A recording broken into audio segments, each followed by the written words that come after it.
Hello friends, Radhe Radhe. Welcome back to my channel three संस्कारी बच्चे में। तो आज मैं आपको अपनी पहली संस्कारी बच्ची आस्था का मुंडन का पूरा जो भी सेलिब्रेशन, जो भी चीजें हुई थी वो मैं आपको बताऊंगी, क्योंकि इसका मुंडन तमिलनाडु में हुआ था। फर्स्ट बेबी हमारा था, तो फर्स्ट बेबी था तो तमिलनाडु में हम लोग ने इसका मतलब जो भी मम्मी जी मानी वानी थी जैसे कि होने के टाइम पे, तो फिर इसलिए यहाँ पर इसका मुंडन किया गया। और यहाँ पर सबका मतलब तमिलनाडु के जो रूल्स के हिसाब से ही किया गया। जैसे कि रेयरली अपने हमारे उत्तर प्रदेश में बुआ के गोदी में बिठाकर ही मुंडन किया जाता है, बट यहाँ पर तमिलनाडु में मामा के गोद में किया जाता है। तो इसलिए फिर मेरे भाई के गोद में बैठ के उस आस्था का मुंडन हुआ था।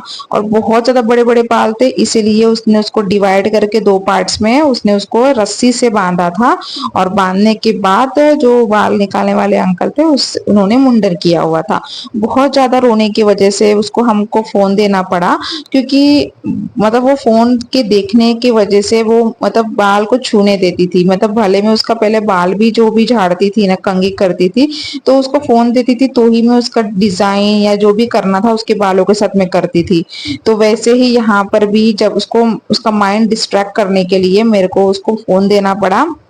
उसको देखते देखते उसका मुंडन कब हो गया उसको पता भी नहीं चला। और यहाँ पर मेरे मतलब जो भी हस्बैंड या ससुर या देवर के कंपनी के जो लोग थे, कंपनी के आदमी, तो वो आए थे यहाँ पर मुंडन सेरेमनी में। इसलिए देखिए यहाँ पिंक जो साड़ी में मैं सामने खड़ी हूँ वही मैं हूँ, और इसलिए मैंने घूंघट लिया हुआ था। और सारे लोग मतलब जो पहला था मुंडन तो सारे लोग को बुलाना था, तो मतलब फिर भी इतने लोग नहीं आए थे। गांव के लोग तो बिल्कुल भी नहीं आए थे, लेकिन जो यहाँ पर था गांव का कुछ कुछ पर्सन वो आया हुआ था। रिलेशन वाले तो ज्यादा कुछ कोई नहीं आया था। और क्योंकि बहुत दूर से आना मतलब कितने लोगों के लिए इम्पॉसिबल हो जाता है, क्योंकि तमिलनाडु मतलब 3 दिन का सफर है ना। जो आएगा वो टाइम दे के ही आएगा, तो ये होता था। तो इसलिए इनवाइट तो सबको किया था, पर कोई नहीं आ पाया। बस इसका मामा और जो गांव के लोग इधर थे पहले से, जो मतलब गांव के ही जो रहने वाले थे, ज्यादा खुद के मतलब सगे लोग नहीं थे, वही सब आए हुए थे। यहाँ पर देखो मेरी सास है पिंक साड़ी में और सामने मैं हूँ पिंक साड़ी पे, और आजू बाजू के जो नेबर्स वगैरह थे उनको हम मम्मी जी ने बुलाया था। देखो मुंडन करते करते उसका आधा बाल मुंडन कब हो गया उसको पता भी नहीं चला। तो बाल बड़े होने की वजह से बहुत ज्यादा दिक्कत होती थी। 2 साल कंप्लीट हो गया, हमने सोचा कि 2 साल कंप्लीट होते ही तुरंत ही हम इसका मुंडन कर देंगे। और मुंडन होने के बाद हमने इसका कान भी छेदाई मतलब कर दी, क्योंकि तमिलनाडु में बहुत ज्यादा मुंडन के होने के बाद गर्ल्स का कान छेद देते हैं, क्योंकि उसका कान सॉफ्ट होने की वजह से मतलब ज्यादा दिक्कत नहीं होती है छेदाई करने में। और दूसरी बात, जब बड़े होने के बाद जब कान छेदते हैं ना थोड़ा सा पेन होता है, और लड़कियां नहीं करवाती हैं ज्यादातर। आज अब टाइम आ गया था इसका कान छेदने का। तो कान छेदने के टाइम पे सबसे बड़ी मिस्टेक ये हो गई थी हम लोगों से, क्योंकि हमारा फर्स्ट टाइम था कि हमने यहाँ पर टप्स वाला इयररिंग नहीं लेके गए। हमारे पास था ऑलरेडी टप्स वाला इयररिंग जो मम्मी जी खुद खरीदी थी, और एक आया हुआ था इसके नानी के यहाँ से रिंग वाला। तो हमको कुछ नॉलेज नहीं था, मम्मी जी खुद उनको भी कुछ नॉलेज नहीं था, लेकिन हमने सिर्फ एक ही इयररिंग लेके आए जो कि होती है वो रिंग वाली। और हमने इस पर्सन से पूछा कि क्या आप इस इयररिंग से कान को छेद पाएंगे या कुछ कर पाएंगे, क्योंकि मेरे दिमाग में सिर्फ यही चल रहा था। क्योंकि मेरा कान का मतलब मेरा जब कान छेदाया था बड़े होने पे, तो तार से छेदाता है और बाद में इयररिंग पड़ता है, या फिर वही तार को घुमा देते हैं लोग। तो मैंने यही सब सोचा था, मुझे ये समझ में नहीं आ रहा था कि यहाँ पर लोग कैसे उस कान को छेदेंगे। तो यहाँ पर आने के बाद इतना नॉलेज मिला कि टब्स लेके जाना बहुत ज्यादा जरूरी है तमिलनाडु में अगर बच्चे का कान छेदाना है। और मुंडन के टाइम पे ही बहुत सारी लड़कियों का कान छेदा जाता है। तो इसी हिसाब से हमने उससे बात की, उन्होंने हाँ बोला कि हाँ चलो शार्प है, मैं कर दूंगा।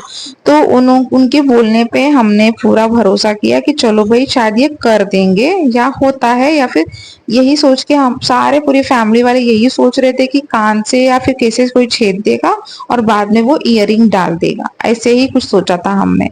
तो अब जब कान छेदने के टाइम आया तो डायरेक्ट ही उस कान के बाली से ही कान को छेदना चालू कर दिया। अब आप सोचो कि डायरेक्ट कान के बाली से कान को कोई छेदता है क्या? नहीं ना। मतलब कितना भी बोलो कान का बाली तार से बहुत मोटा होता है, लेकिन उन्होंने उसी से उसके कान को छेदा। मतलब उसको इतना पेन हो रहा था, आप सुन लो।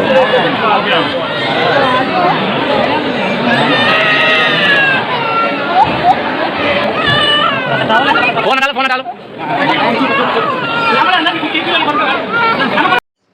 और जब कान छेद दिया एक, तो उसको क्या किया, मतलब उसका मतलब जो रिंग वाला कान का था ना, उसको खाली छेद के ऐसे छोड़ दिया, मतलब उसको फंसाया भी नहीं, क्योंकि वो इतना रो रही थी इसकी वजह से, इसलिए हम लोग उसको कान को टच करने भी नहीं दे रहे थे। और जब उसके दूसरे कान की बारी आई, दूसरे कान छेदने की, तब तो वो रिंग के अंदर शार्पनेस थी ही नहीं कि वो अंदर जाए, क्योंकि कितना भी बोलो कान को छेदने के लिए थोड़ा सा तो शार्प होना चाहिए, तभी वो अंदर जाएगा, राइट।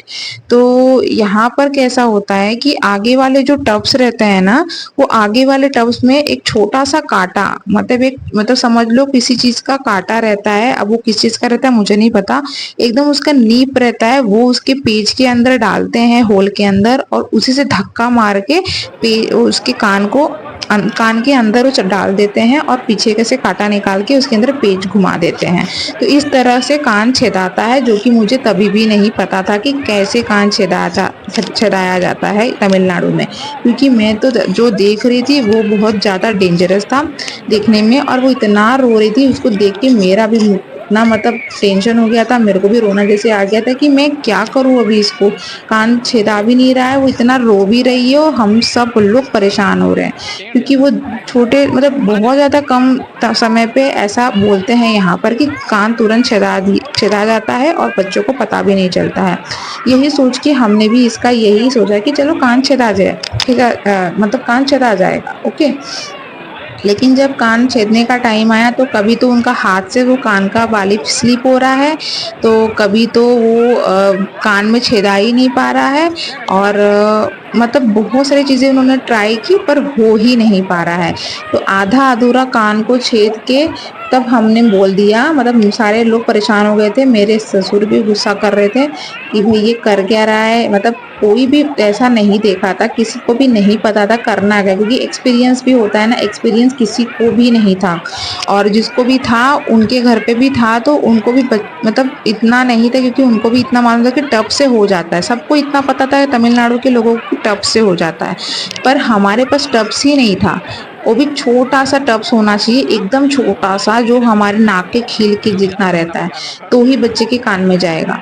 तो वैसा टब्स हमने लाया भी नहीं था, खरीदा तो था पर वो घर पे रखा था, क्योंकि बिल्कुल हमको पता नहीं था, तो हम वही बातें कर रहे थे, हमको ला देना चाहिए था, अगर वो नहीं तो वो उससे हमारा मतलब हो गया होता ये चीज। तो फिर आखिर में उन्होंने ट्राई किया, जो अंकल थे, ट्राई किया, आखिर में नहीं हुआ, तो हम भी परेशान होके छोड़ दिए, बोले छोड़ो, एक कान छेदा गया है, अगर वो निकल भी जा रहा है ईयरिंग तो छोड़ देंगे, अब सेकेंड टाइम मतलब ठीक होने के बाद हम किसी शॉप में जो कान छेदाने वाला रहता है उनके पास जाएंगे, वहां पर उसका कान छेदा जाएगा।